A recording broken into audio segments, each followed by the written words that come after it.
हॉटेलसारखा सुगंधी आणि मोकळा मटर पुलाव.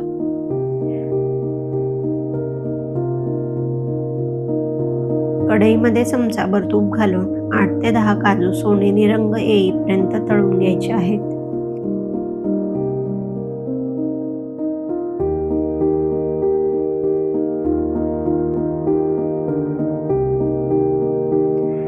आता एक मोठा चमचा तेल घालूया.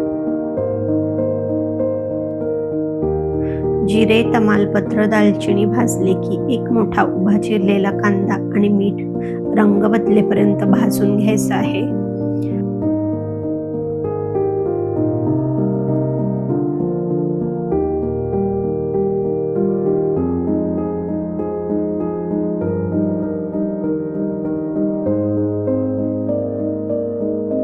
दोन उभी कापून घेतलेली हिरवी मिरची घालते.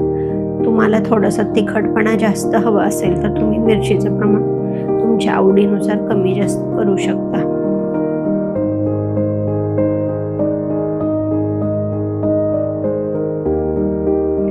अर्धी वाटी गाजर, पाऊण वाटी हिरवे ताजे वाटाणे, धनापूड, गरम मसाला परतून घ्यायचा आहे.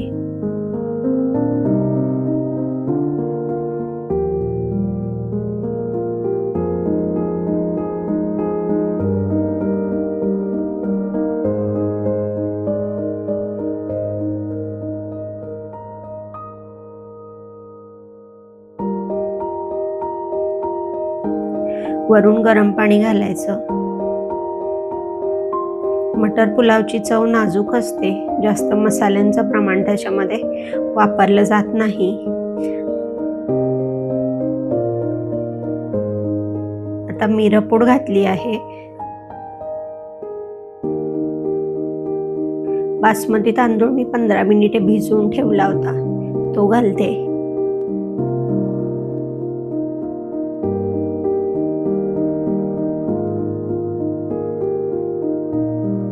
छान शुकळी आली की तळलेले काजू घालूया.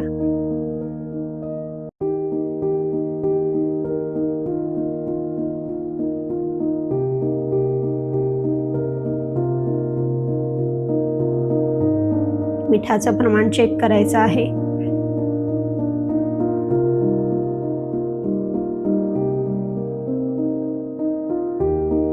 थोडंसं हलवून 10 मिनिटांसाठी झाकून ठेवूया.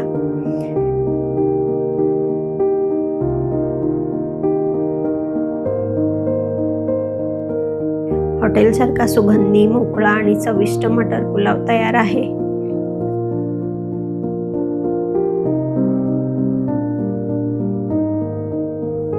तुम्हाला मटर पुलाव कशासोबत खायला आवडतो कमेंटमध्ये नक्की सांगा.